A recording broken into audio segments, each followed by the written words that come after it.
네, 개편하고 새롭게 마련한 코너 이동의 촉 시간, 오늘 그 두 번째입니다. 화요일을 이동의 촉 가이드 해주실 분은 박가영 아나운서입니다. 어서 오십시오. 네, 안녕하세요. 박가영입니다. YTN 라디오는 처음인가요? YTN 라디오가 아니라 그냥 라디오 자체가 처음입니다. 아, 그래요? 네. 그 많은 방송을 했는데 라디오는 한 번도 안 해보셨구나. 네, 그래서 떨려요. 그 라디오만의 그 매력이 있습니다. 네. 예. 그 TV만 하셨다가 라디오 하는데, 각오 한 말씀, 첫 라디오니까. 네. 제 각오는 너무 튀지 말자. 아니, 다른 4명의 촉가이드가 누군지 몰랐는데, 예. 어제 방송을 보니까 다 쟁쟁한 분들이더라고요. 예. 그래서 잘해서 튈 순 없으니까, 예. 못해서 튀지만 말자. 이게 제 각오입니다. 지금 연합뉴스에서 앵커 하고 계시죠? 네, 맞습니다. 예. 거기서도 안 튀는 것 같더라고. 묻어가자. 이게 좀 신조예요. 알겠습니다. 오늘 라디오의 매력을 한껏 느껴보시길 바라겠습니다. 예. 촉이니까 예. 좀 촉을 막 뻗어볼 수 있을 만한 질문들을 제가 드려야 할 것 같은데요. 먼저 첫 번째로 김종인 위원장 내려오면서 이제 이분이 슬슬 움직이지 않을까 싶었는데 예. 어제 홍준표 의원이 복당 신청서를 내고 말이 많은 상황입니다. 예. 오늘은 또 복당 청문회라도 하겠다. 이렇게까지 이야기를 하고 있는 상황인데 좀 지금 상황 어떻게 보고 계신지부터 듣고 싶어요. 예. 이게 뉴스 하던 그대로 지금 하시는 건데. 아, 그런가요? 예. 연합에서 많은 정치 패널들 데리고 네. 이렇게 하셨던 것 같은데. 지금 재보궐 선거에서 국민의힘이 승리를, 그것도 대승을 거뒀지 않습니까? 그게 당연히 국민의힘 쪽에서는 연전연패를 거듭하다가 승리를 했기 때문에 굉장히 기분 좋은 일이고 패배주의를 씻을 수 있는 그런 선거였다고 볼 수 있겠습니다만, 한편으로는 그렇게 선거를 완벽하게 원사이드로 이기게 되면 자만에 빠지게 되거든요. 네. 예, 그래서 지금도 김종인 대표가 물러나고 다시 과거의 새누리당으로 돌아가는 거 아니냐. 그래서 도로 영남당이라는 말도 나오고 또 태극기 세력과 다시 합하는 거 아니냐. 구구 유튜브들과 다시 손잡는 거 아니냐. 이런 우려 섞인 얘기가 나오지 않습니까? 그 중에 하나가 이제 홍준표 의원의 복당 문제인 것 같아요. 지금 특히 초선 의원을 중심으로 해서 홍준표 의원에 대한 복당을 반대하고 있고, 그러나 중진 의원들도 찬성하고 있는 그런 상황인 거잖아요. 초선 의원들은 김종인 체제에서 했던 중도 확장을 해야만 대선에서 이길 수 있다. 이런 생각을 갖고 있는데, 홍준표 의원의 이미지라는 게 막말 이미지도 있고, 네. 거기다 태극기 부대와 함께하는 그런 이미지도 있고, 또 그분이 들어오면 그냥 들어오는 게 아니잖아요. 한때 대권 주자였기도 했고 대권 후보로 나서기도 했었고 이번에도 아마 대권을 노릴 텐데, 그렇게 되면 도로 새누리당이 된다. 중도 확장을 노렸던 국민의힘의 중도 확장, 그럼 실패하는 거 아니냐. 이런 것들 때문에 특히 초선, 또 당대표에 도전하는 김웅 의원 같은 사람이 강하게 지금 반대하고 있죠. 그래서 이게 민주당도 사실은 오늘 뒤에 얘기가 있을지 모르겠습니다만은 전재수 의원이 경선 연기를 주장하면서 이재명계하고 이제 반 이재명계가 좀 싸우는 그런 당내 갈등 모양을 보였잖아요. 네. 우리 국민들이 그 같은 당에서 집안 싸움하는 걸 굉장히 싫어하거든요. 그러면 지지율이 떨어져요. 그래서 국민의힘도 홍준표 의원의 복당 문제로 자중질환, 또 당내 갈등, 이게 불거질 가능성도 없지 않아 있다. 물론 당원들은 65% 이상 찬성을 보였습니다만은 들어왔을 때 조용히 들어오진 않을 것이다. 또 하나만 더 말씀드리면, 네. 홍준표 의원이 들어오게 되면 어떤 문제가 또 큰 게 생기냐면, 지금 국민의힘 잠룡들이 5% 이상 나오는 분들이 거의 없지 않습니까? 없죠. 네. 없다 보니까 바깥에 있는 윤석열 전 총장에게 기대는 모습이 크거든요. 근데 홍준표 의원이 당에 들어오면 윤석열 전 총장이 입당하는 게 쉽지 않아요. 그러니까 홍준표 의원으로서는 지금 잠룡들 중에서는 내가 1등을 하고 있는데 나보다 더 지지율 높은 사람을 당으로 끌어올리는 데 있어서 적극적으로 나서겠느냐. 그건 당연히 아니지 않습니까? 그러다 보니 그런 문제까지 겹쳐져서 지금 찬성과 반대파가 격렬하게 붙고 있다, 이렇게 봐야겠죠. 네, 그런데 한편으로는 어쨌든 윤석열 총장이 들어올지 안 들어올지도 확실하지 않은 상황에서. 그럼요. 네, 지금 국민의힘 주자 자체가 없는 상황이잖아요. 그렇죠. 그래서 오히려 영입을 해야 한다라는 의견도 좀 있는 것 같고요. 예. 지금 홍준표 의원 측에서 말하는 건 이건 것 같아요. 같은 조건에 권성동이나 김태호 의원은 복당되지 않았냐. 예. 근데 동일한 조건인데 왜 안 되냐라는 얘기도 하고 있고, 어제 이준석 전 최고위 같은 경우에는 개인적으로 뭐 윤석열 총장이나 그리고 심지어 안철수 전 대표까지 지금 같이 하려고 하는데 왜 홍준표 의원은 안 되냐, 뭔가 안 받을 만한 명분이 없다라는 얘기를 하는 것 같거든요. 그렇죠. 명분 싸움에서는 안 받을 명분이 없죠. 왜냐하면 어쨌든 그 당의 대통령 후보로 대통령 선거를 치렀지 않습니까? 그런데 지금 와서 4년 지나는 지금 와서 그 사람은 안 돼.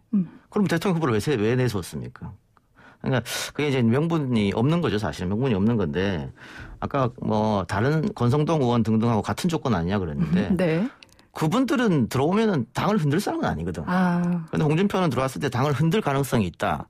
거기다 대권 후보이기 때문에 여러 후보들 중에서 좀 앞서고 있고 그래서 같은 조건은 아니기 때문에 시끄러울 거예요. 근데 뭐 지금은 아마 복당이 안 될 거고요. 네. 지금 원내대표 그러니까 대행 체제잖아요. 대표 대행 체제니까 안 될 거고 아마 새로운 지도부, 새로운 당 대표가 들어와야 그 사람의 어떤 성향에 따라서 복당 여부는 결정되리라고 봅니다. 네. 그건 어떻게 보세요? 지금 조금 전에도 이야기를 해주셨는데 지금 초선의 김웅 의원과 지금 홍준표 의원이 엄청나게 갈등 구도를 보이고 있잖아요. 예. 근데 뭐 얼마 전에 김웅 의원이 김종인 전 비대위원장을 만났고 또 지지한다는 정도의 이야기를 들었기 때문에 이게 뭔가 김종인 전 비대위원장과 홍준표 의원의 대리전이다라는 얘기도 있거든요. 그 김웅 의원으로서는 김종인 대표의 지지를 받으면 뭐 천군만마를 얻는 거겠죠. 다만 지금 여론조사상 조금 잘 나온다고 하더라도 현실적으로 초선 의원이 당대표로 선발되기 쉽지 않거든요. 최근 여론조사에서 나경원 1위, 이준석 2위 했잖아요. 그런 거 봤을 땐 이준석과 김웅이 만일 단일화를 한다면 네. 그러면은 충분한 변수는 될 수 있겠다. 그러니까 지금 어차피 결국은 나경원과 주호영의 싸움일 것이다. 이게 대세 분석이니까. 근데 나경원은 비영남권이 지지하는 것이고 네. 주호영은 이제 영남권을 지지하잖아요. 그런데 거기에서 변수가 젊은 사람들이 변수가 될 수 있겠다. 뭐 그렇게 보는 건데 민주당의 대표 경선을 보면 뭐 원내대표부터 시작해가지고 이게 다 친문이 장악하는 거 아니냐 뭐 이런 네. 얘기가 좀 있었지 않습니까? 그러다 보니까 당대표 선거에서 친문이라고 불리는 홍영표 의원이 떨어졌단 말이에요. 최대 궤파를 갖고 있었음에도 불구하고 비주류가 당선된 거죠. 지금 그런 방식을 도입해 보면 국민의힘 같은 경우에서도 네. 지금 원내대표가 영남 출신인데 김기현 원내대표. 예. 네. 당대표도 만일 또 영남이다. 주호영 영남이니까. 뭐 뒤에 우리가 인터뷰 예정돼 있습니다만. 그런 것을 아마 당원들이나 대의원들이 생각할 수도 있겠다. 그러면 수도권 출신 나경원 의원이 유리하지 않느냐. 뭐 이런 얘기도 있단 말이죠. 네, 그런 거 여러 가지 조건이 아직 변수가 있기 때문에 당대표 선거가 어떻게 될지 모르겠습니다만 지금 주호영 그 전 원내대표 같은 경우에는 자기가 대표가 되면 복당 허용하겠다고 얘기했으니까 누가 대표가 되냐에 따라서 복당 여부는 아마 결정되리라 그렇게 보여집니다. 그러나 만일 복당이 안 되더라도 계속해서 국민의힘 주자들이 대선에서 프로테이지를 여론조사에서 많이 받지 못한다면 뭐 윤석열 전 총장 일단 제외하고요. 그러면 네. 뭐 반 문재인 혹은 반 이재명 전선으로 홍준표까지 다 아우르는 그런 일이 벌일 수 있겠습니다만 지금 당장은 쉽게 복당은 안 되는 그런 상황인 겁니다. 네. 마지막으로 짧게 좀 멀리 대선 경선 과정까지 이야기를 해보자면 소설을 좀 써봐야 됩니다. 예. 윤석열 대 홍준표 구도가 될 가능성이 높다고 보십니까? 지금 윤석열 전 총장이 자명이 길어지고 있어요. 생각보다는. 그러니까 전문가들은 지난 재보궐에서 아마 등장할 것이다. 이런 얘기도 있었고 재보궐 끝나자마자 등장할 것이다. 이런 예측됐었는데 그게 다 빗나갔죠. 네. 아직도 지금 자맹 중인데 아마 선거 결과를 제대로 예측 못했지 않느냐 이런 생각도 들고 어쨌든 이렇게 자맹이 길어지면 길어질수록 그 여론조사에서 퍼센트는 조금씩 빠져요. 그러니까 본인이 결정을 이제 해야 할 시기가 왔습니다. 언제 내가 자맹을 끝나느냐. 지금 보수 언론 또 김종인 전 대표 같은 경우에는 5월에 등장할 것이다 이렇게 얘기했잖아요. 그거는 예측이라기보다는 네. 본인들 희망사항이에요. 기대. 예, 5월달에 나와야 된다. 그런데 계속해서 자맹이 길어지다가 잘못하면 안 나올 수도 있겠다. 왜냐면 안 나올 수도 있겠다. 왜냐면 일단 그 본인의 뭐 문제보다는 자신의 장모 이 문제가 아직 검찰의 손에 있단 말이죠. 그리고 자신이 원했던 사람이 검찰총장이 안 됐기 때문에 아직 검찰 손에 있는 그 파일들이 풀렸을 때 그러면 일단은 1차 검증에 들어간단 말이에요.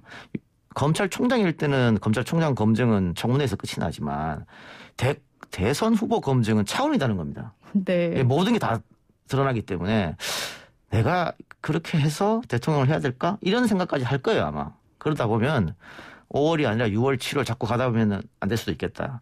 또한 만일 복당을 하게 되지 않습니까? 네.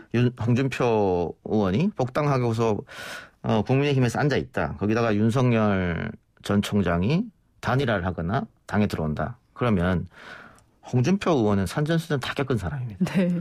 윤석열 전 총장은 본인 입으로 얘기했어요. 나는 정무적 판단을 할 수 없다고. 해본 적이 없다고. 평생 공무원만 했지 않습니까? 중간에 잠깐 나가서 변호사 생활을 했습니다만. 네. 이 노련한 홍준표 의원한테 윤석열 전 총장 이길 수가 없습니다. 사법 같은 또 법복을 했긴 했습니다만은 또 홍준표 의원이 생각할 때는 한참 내 후배다 생각할 거고 굉장히 밑으로 볼 거란 말이죠. 그래서 윤석열 전 총장이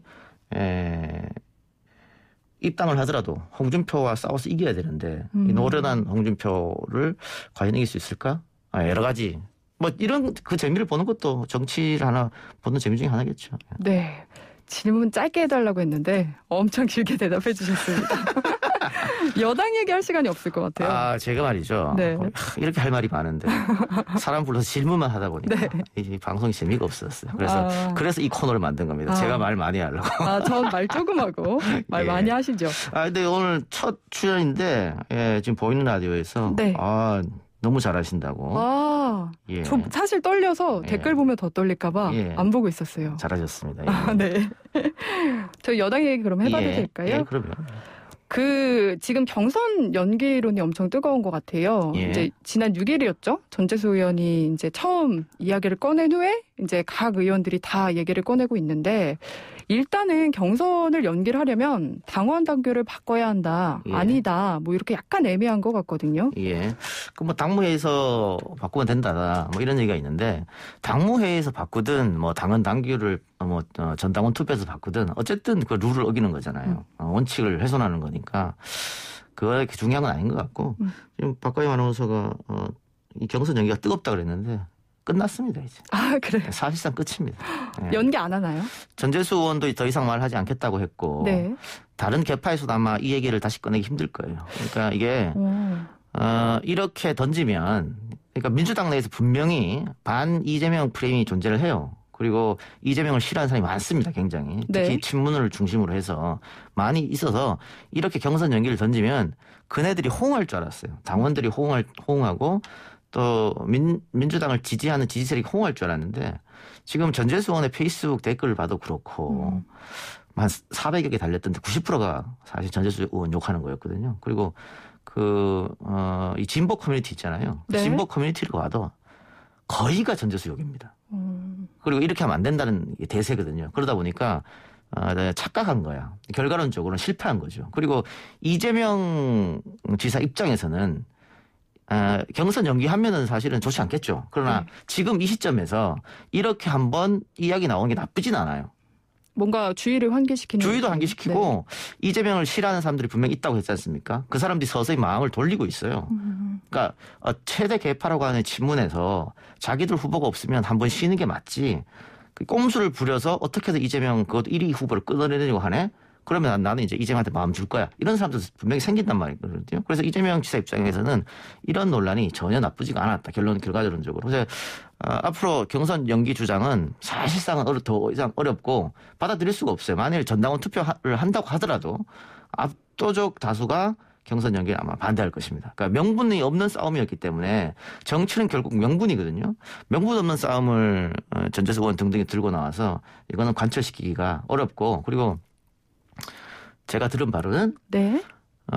처음에 이 주장을 강하게 얘기했던 그러니까 전재수 의원처럼 언론에 대놓고 혹은 본인의 페이스북으로 말한 사람 말고 다른 개 쪽에서 처음에 얘기했던 분도 실수였다고 인정했다고 하거든요. 김두관 의원 말씀하시는 건가요? 아닙니다. 김두관 의원 말고 다른 분 계세요. 누군지 제가 말씀드리지 좀 못하고 그래서 지금 아마 저는 그래서 당 대표 이 경선, 그러니까 대통령 후보 경선 이야기는 더 이상 나오기는 좀 어렵지 않나. 게다가 이게 그 언론에서 참 쓰기 좋잖아요. 네, 맞아요. 친문과 친이가 싸운다 이렇게. 그래서 친문에서 경선 연기하자고 하니까 친이계에서 뭐 적극 반발 뭐 이렇게. 친문 대 친이 뭐 당 쪼개지나 뭐 이렇게. 사실 친문 친이도 아니고 친이 반이 뭐 이런 식으로 많이 얘기하던데. 예. 네. 어쨌든 그 언론에서 쓰기 좋으니까 그렇게 하면 당의 분열로 내비치는 거고 그게 당의 미래로는 좋지 않거든요. 그러니까 처음에 주장했던 전재수 의원만 지금 화살을 잔뜩 맞은 그런 상황인 것이죠. 네. 그러면 지금 뭐 송영길 대표나 당 지도부에서도 아직 논의를 시작조차 해본 적이 없다라고 이야기를 하고 있는데 이대로 그냥 끝난다고 보면 되는 거네요. 시작도 못할 겁니다. 그런데 송영길 대표가 사실은 본인이 비주류로서 뭐 좀 멋진 카리스마를 보여주려고 하려면 본인이 결단했어야 돼요. 이거는 원칙 문제이기 때문에 원칙을 훼손할 수 없다 이렇게 간다라고 얘기했어야 되는데 계속 그걸 안 했던 문제는 좀 있어요.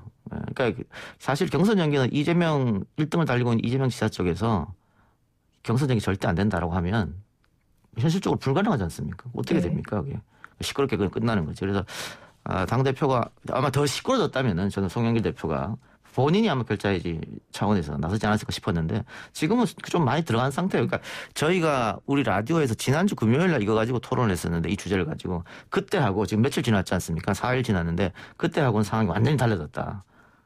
그렇게 볼 수도 있겠죠.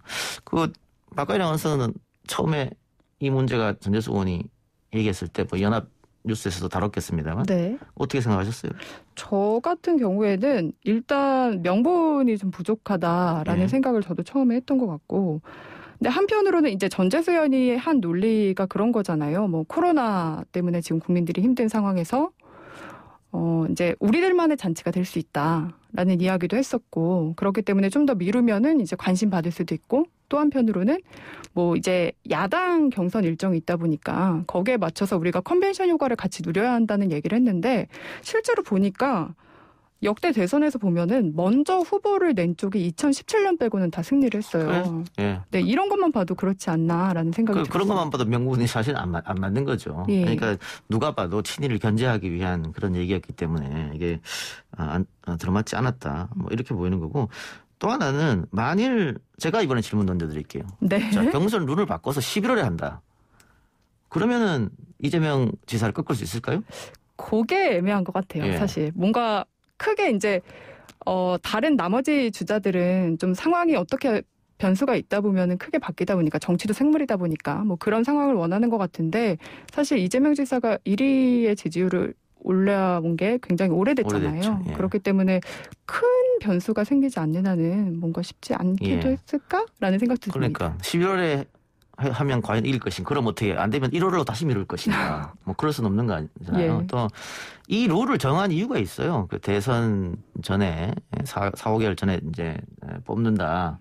이 룰을 왜 정했냐면 2012년 대선 때 그 보수와 진보가 정말 대회전을 벌였거든요. 한판 큰 싸움이죠. 진보가 다 뭉치고 보수가 다 뭉치고. 근데 졌었는데 진 이유를 복귀하니까 당시 박근혜 후보는 일찍 대통령 후보로 뽑혀가지고 전국을 돌아다니면서 선거운동하면서 자신의 지지세를 확보했는데 문재인 후보는 안철수 후보하고 단일화한다고 계속해서 시간을 끌었단 말이에요. 네. 그래서 굉장히 늦게 후보가 됐어요. 그래서 패배 요인 중에 하나가 그거기 때문에 이해찬 당대표 시절에 이걸 당헌 당규로 우리 못을 박자. 이랬단 말이죠. 그런데 지금 와서 컨벤션 효과 이야기하면서 더 늦게 뽑아야 된다. 혹은 비슷할 때 뽑아야 된다라고 하는 것은 누가 봐도 꼼수였지 않느냐. 네. 네. 이 작가님의 촉대로 좀 이렇게 경선 연기로는 흐지부지 없어질지 좀 지켜보고 뭐 다음 주에 이야기하겠습니다. 지켜볼 필요가 없어요. 제 말대로 되기 때문에. 네, 알겠습니다. 알겠습니다. 자, 라디오 첫 해봤었는데 어떻습니까? 소감이? 저는 지금 약간 이 작가님 오랜만에 뵀는데 이렇게 벽이 가로막혀 있어서 굉장히 무슨 면회하는 느낌으로. 한 1년 만에 뵙는 것 같네요? 아유, 1년까지는 안 됐죠. 아, 그래요? 예. 네, 저 오랜만에 뵙는데, 이거 이렇게 막혀 있어가지고, 따로 인사도 못 드렸습니다. 다음 주에 제대로, 그냥 일찍 와서 인사드리고, 연합 뉴스도 마스크 쓰고 합니까? 아니요, 저희는 이제 칸막이는 하는데, 마스크는 쓰지 않는. 또 TV이다 보니까. 예. 아무래도 불편하시잖아요, 마스크 그렇죠. 쓴 모습이. 시청자분들 보기 불편하죠. 저는 좀 라디오다 보니까 이렇게 쓰고 합니다. 또, 라디오의 매력 중에 하나가, 저희 청취자분들이 제가 굉장히 잘생긴 줄 알아요. 귀로만 들으시니까. 그런 매력도 있다는 거 알겠습니다. 오늘 너무 수고하셨고요. 다음 주에 또 이동영의 촉 완벽 가이드 부탁드리겠습니다. 고맙습니다. 네, 감사합니다.